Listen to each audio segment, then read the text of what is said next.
everyone, here we go. It's exciting to get another season started. We're obviously coming off what we think was a very, very good preseason that actually started with us in Spain, and obviously 2 exhibition games where we've been in front of our fans. So Eastern comes to town. Have so much respect for Marty and the job he's done over his career. I think he's one of the best offensive coaches maybe in the country. I think he did a great job on that end of the court. You know, they're a new team. They've got a lot of new faces. They've got a very dynamic point guard who's been 23, 24 a game in their 2 scrimmages and lives in the paint. Be a great challenge for us. Jermaine, we obviously know he's been, I think he's a 5th year now. So Jermaine's been really impressive in the early scrimmages, and we know his bounce, we know his athleticism, and you know, they've got some nice pieces. They're a much older team than they were a year ago. The portal transfers have allowed them to do that. They're going to play really hard. They disrupt passing lanes. They'll play with speed and pace, led by their point guard. And then you know, you're going to be forced to have to guard really good actions. So I'm excited about that for us, and to see where we've come from the Kansas exhibition, and I thought we improved from one to the other. Now these all count, and been solid in practice. You know, we've tried to manage the week in a positive way, and dial in on a lot of scenarios, and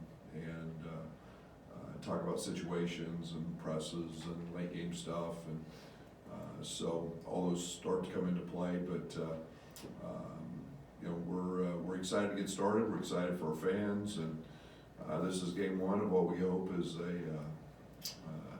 can be a great 5 months. So we're looking forward to getting it kicked off.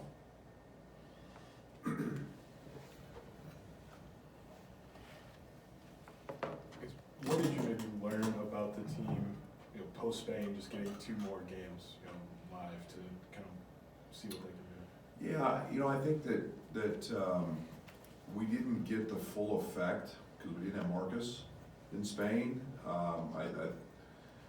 I've been really impressed with this group in their attention to detail, how matter of fact they approach things in practice. I've been very impressed with our chemistry and our connectivity and our competitive stuff in practice. We've had, I think today's 22 practices, 23 since post Spain, and I've liked our ability to have 90% of them been really good, and so there's that maturity, that connectivity. I love our versatility. You kind of saw a little bit of that with what we did with Marcus in the Kansas scrimmage. Our ability to play in a variety of ways with pick and pop 5s, and then, you know, Dane is a guy that is turned into an elite roller. So you know, I thought we did a really good job of guarding KU's motion. You know, they call it 4 game, and I think we handled that pretty well. We didn't handle some specific situations very well out of their sets, but you know, those are early season problems. But I like where this team's at, and what we're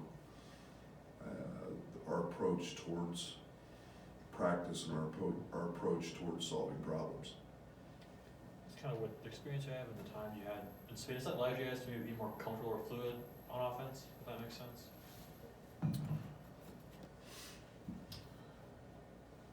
I think what it's done is Spain in practices allowed us to find out who we were a little bit on that end, and having guys available to us, and not having guys, even though we didn't have Marcus, a good chunk of them, we had him enough, and so you developed an identity from that side of things because of those practices. Where we were searching a year ago at this time as to who we were.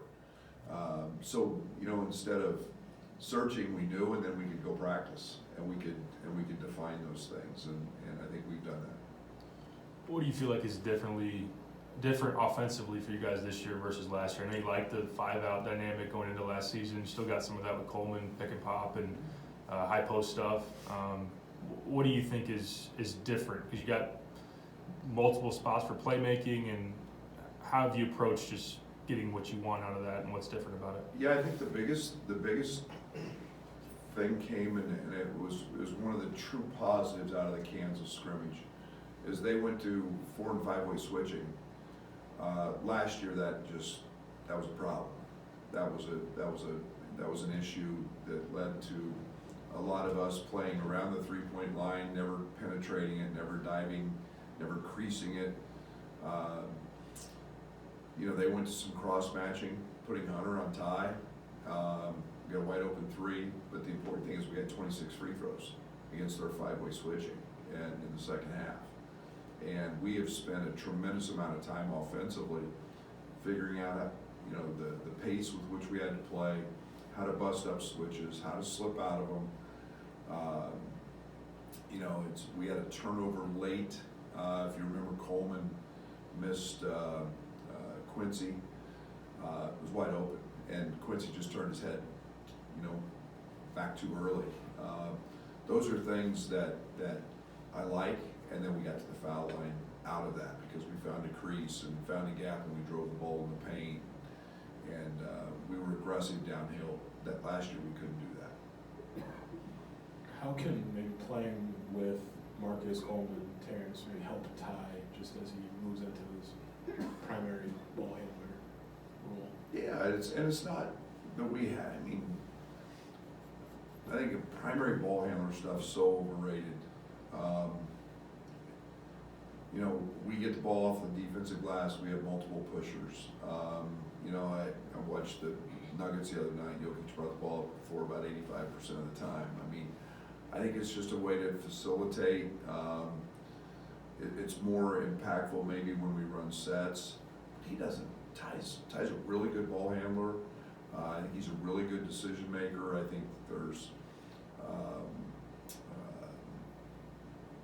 it doesn't just have to be him in a ball screen. It's going to be a variety of guys, and we've always been that way. When we had Andres Feliz and Io and Trent, it was just kind of the matchup.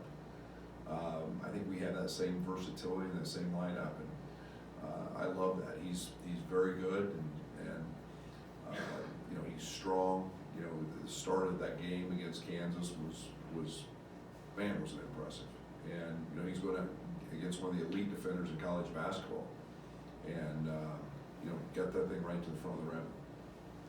How valuable was it to get that closing stretch in an exhibition game against a high-level opponent, just to see that, and what would you take from that going into the season when they count? Yeah, Kansas always wins those games. It's Kansas. Kansas wins. They get a 70-70, and we turned it over a couple trips, and they're veterans, they're old, and those are games that Kansas has always won. And to me, that was one of the other bright spots, is to get to that point and at 12-5 down the stretch, and do it with a couple stops, and to do it with execution, and that's the kind of stuff that we can continue to say we did it against them, because they're one of the best defenses in the country, and learn from that and grow with that, and have confidence we can close out games. Against Kansas, Sincere had that play, got the ball in perimeter, just like automatic, like rip drive to the basket. How important is it for him to maybe just to maximize what he does by doing the things he does best? Yeah, that's the puzzle, is putting guys in position to maximize what they do and what they're best at. And, you know, it's a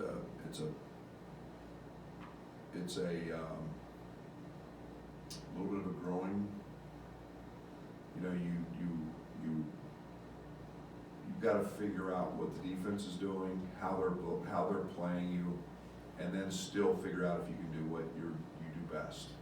Sometimes the defense just takes it away. Sometimes the best play is next time. You know, just sometimes you got to punt. You know, and wait till the next time. And those are when you grow up. Those are the growth things. And I think Sincere picked his opportunity. He knew he had a great opportunity on that play. I thought it was fabulous.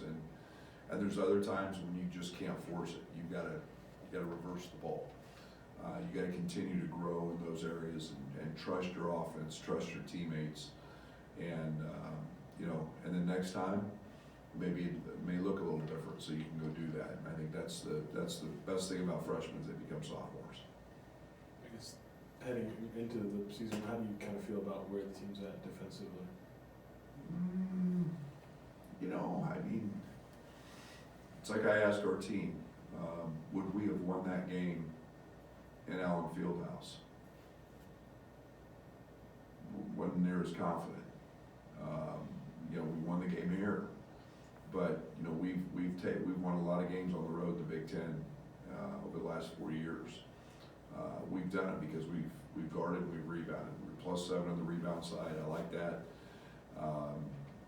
Monday's a new challenge. We made too many mistakes. There were certain situations, certain scenarios that we gave up too many uncontested layups at the rim where we just didn't challenge. We just gave layups. Nobody in college basketball is going to miss those.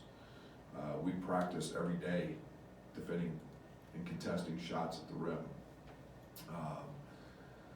We got to get better at those. And when we have guys out there, we can't have a weak link. You know, it's the old cliche: you're only as strong as the weakest link in your chain. And you get a guy that makes mistakes, the other four have to cover. I thought we played hard. I thought we did some positive things. I thought we handled their emotion great, as I said. But certain situations we didn't, and certain sets and actions we've got to spend time on and clean up. But you know, scouting will help clean some of those up. But too many uncontested layups, gave them 6 or 8 points in transition. All those things we can't do. Against Kansas, when Ty was off the floor, Marcus played a lot on the ball. Obviously, Draven and Nico can be in that spot as well. What do you need to see out of them early in the season to give you confidence that they can play in that role? Yeah, it's just getting their feet wet. For both of those guys, it impacts. They're good offensively. Both those guys, I don't have one problem with on the offensive side of things. I mean, they both have great feel. They both have great instincts. Nico's a tremendous facilitator. He gets people involved. He's elite in ball screens. Draven can score that thing. There don't have many others that can score like him. I mean, he can really get it going and do it in a variety of ways. But for both of those guys, it's that consistency, playing with teammates on the defensive end and not making mistakes or not getting picked on because of a lack of size or becoming you know, tougher and stronger. And that's one of the biggest challenges. I have tremendous confidence in their abilities on the offensive side. They're going to get ample opportunities to play because we need them. And but you know, game experience is what those guys need to see the most of. I remember last year I had some bigger lineups, but you have lineups like when you start with everybody 6'5", 6'6", or 12. How do you utilize that length just defensively? Yeah, it's an advantage. We think, you know, I think that the court looks shrunk from an offensive standpoint. You know, when you're in gaps and you've got length and you've got the ability to cover space because of size. You know, I think it really affects jump shooters when you're contested. You've got a Ty Rodgers, you know, 6'11" wingspan up in your face compared to a guy who's 6'1" and got a 6'5", you know, wingspan. I think getting hands in passing lanes and deflections and all those things are vital. The obvious is, you know, your ability to switch. You know, when you've got everybody out there that's like size, it doesn't impact you from a mismatch standpoint quite as much. So I like it, but there's a variety of reasons, and we've still got to continue to get better in some of those areas of switching and handling that. But size helps. You went into last season needing a lot from younger guys, probably a decent amount of unknown in that. Does it feel differently as a coach going into this year with the experience you have and just how that outlook is for you right now? Yeah, there's no doubt about that. You know, you very seldom, you know, I always go back to IO, and you know, his freshman year, and there were a lot of misses. You know, a lot of crazy plays. You know, sophomore and junior, those were all winning plays. Just simply because you don't know, and you got to put people in those. You know, but as a veteran, you've been in those, Marcus and Terrence and Coleman, and you know, you've stepped to the line and made free throws. You haven't been afraid to get a foul. Quincy driving the ball and going 8 of 10 from the free throw line and hitting a big corner three. Those guys have been in those moments. They don't think about making or missing the shot. They just make the play because they've done it before. So there's a lot of comfort in that. We still have to get great at it. We still have to practice it. We still have to get these guys comfortable in those situations.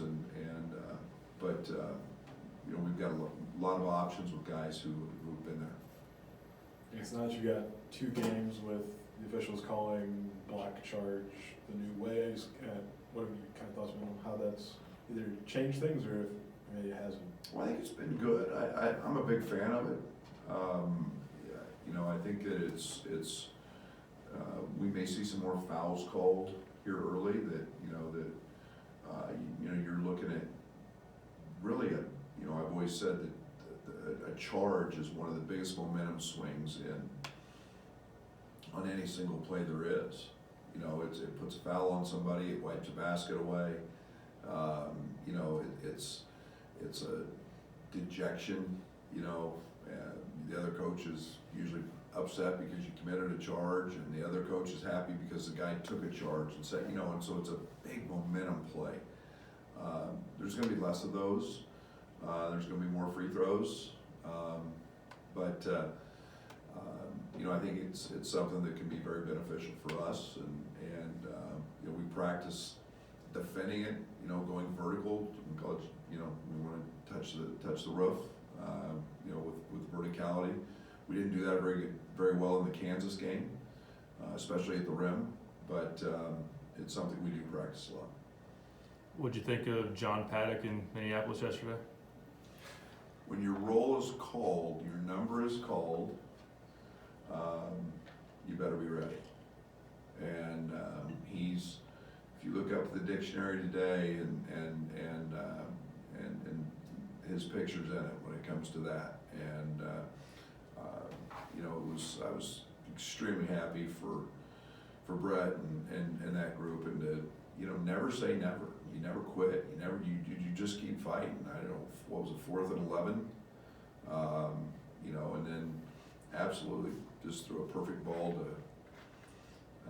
Isaiah on the touchdown, and I mean that's when you know you've prepared the right way and you've had a great week of practice. And my hat's off to him, because it's not easy to do, not knowing whether you're going to play or not.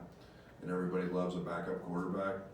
So he has to go perform, and you know, to his credit, he stepped up and helped us win a ball game. So that's hats off, and it's always good to get a road win.